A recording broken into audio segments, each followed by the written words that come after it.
निजीकरण का मामला इन दिनों खूब चर्चा में बना हुआ है। आपको बता दें कि प्रदेश के लगभग 45 जिलों के बिजली विभाग के निजीकरण को लेकर जिस फैसले पर पूरे उत्तर प्रदेश की निगाहें लगी हुई हैं, वो संभवतः टल सकता है।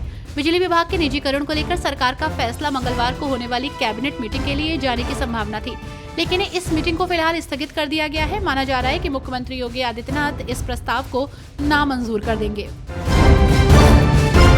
यूपी में योगी सरकार ने भूमाफियाओं के खिलाफ बड़ी कार्रवाई करते हुए 45 अरब 480 करोड़ रुपए की सरकारी संपत्ति पर कब्जा वापस ले लिया है। वाराणसी में नगर निगम ने पिछले 3 महीनों में 458 बीघा सरकारी भूमि को अतिक्रमणकारियों से मुक्त कराया है। इस अभियान के तहत तिलमापुर में 3 बीघा और रुस्तमपुर में 6 बिस्वा सरकारी जमीन को कब्जे में लिया गया है।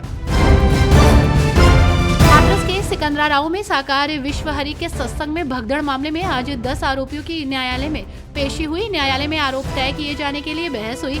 आरोपी पक्ष के अधिवक्ता की बहस पूरी नहीं हो सकी। अब कोर्ट ने इस मामले में 21 दिसंबर की तिथि नियत की है। अगली तारीख पर न्यायालय गिरफ्तार लोगों पर आरोप तय कर सकता है। लालू प्रसाद यादव ने ममता बनर्जी को इंडिया गठबंधन का नेता बनाए जाने का समर्थन किया है। इसके बाद भाजपा ने इसे लेकर विपक्ष को घेरना शुरू कर दिया। वहीं इसी बीच राज्यसभा सांसद दिनेश शर्मा ने प्रतिक्रिया दी है। उन्होंने कहा कि ये कोई गठबंधन बना ले, इसका कोई औचित्य नहीं है। साथ ही कहा कि उनका विरोध कांग्रेस से है। कांग्रेस के नेतृत्व को ये सभी नेता अक्षम मानते हैं। इंडिया गठबंधन के सारे नेता ये सब सीधे कहने के बजाय ममता जी को नेतृत्वकर्ता मानते हैं। इनमें से कोई किसी को नेता नहीं मानता। यूपी में इन दिनों लगातार बुलडोजर एक्शन बरकरार है। वहीं इसी बीच उत्तर प्रदेश के फतेहपुर में प्रशासन ने 180 वर्ष पुरानी नूरी जामा मस्जिद के अवैध निर्माण पर कार्रवाई करते हुए उसका एक हिस्सा ध्वस्त कर दिया। ये कार्रवाई लोक निर्माण विभाग द्वारा दी गई पूर्व सूचना और प्रशासनिक आदेश के तहत की गई है। इस दौरान सुरक्षा के कड़े इंतजाम किए गए हैं, जिसमें पुलिस बल और रैपिड एक्शन फोर्स की तैनाती की गई थी। महाकुंभ 2025 को लेकर तैयारियां जोरों पर हैं। ऐसे में जहां एक और महाकुंभ 2025 श्रद्धालुओं की संख्या का नया रिकॉर्ड स्थापित करेगा, तो वहीं योगी सरकार मॉडर्न टेक्नोलॉजी की मदद से दुनिया का सबसे बड़ा हेड काउंट कर नया इतिहास बनाएगी। ऐसा अनुमान है कि इस बार महाकुंभ में 40 करोड़ से 45 करोड़ के बीच श्रद्धालु गंगा, जमुना और सरस्वती की त्रिवेणी संगम में पावन डुबकी लगाने के लिए प्रयागराज आ सकते हैं।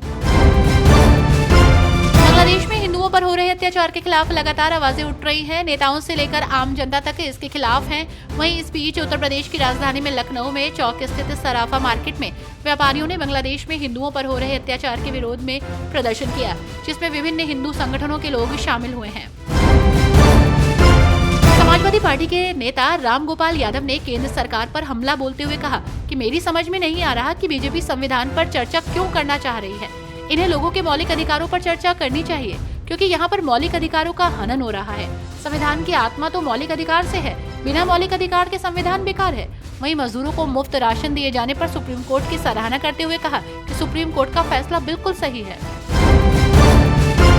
सहारनपुर में रिंग रोड बनाने की तैयारी शुरू हो गई है। बेहट रोड पर देवला से पुमवारका होते हुए हरौड़ा तक 14 किलोमीटर लंबा 4 लेन बनेगा। इस 4 लेन के बनने से शहर को पूरा रिंग रोड मिल जाएगा। इससे भारी वाहनों की आवाजाही सुगम हो जाएगी और ट्रैफिक जाम की समस्या से भी निजात मिलेगी। रिंग रोड बन जाने से लोगों को भी सुविधा होगी। इंडिया गठबंधन में मतभेद एक बार फिर खुलकर सामने आ रहे हैं। समाजवादी पार्टी ने नगर पंचायत अध्यक्ष पद के उपचुनाव में निर्दलीय प्रत्याशी को समर्थन देने का ऐलान किया है। कांग्रेस ने गठबंधन धर्म का पालन नहीं करने का आरोप लगाया है।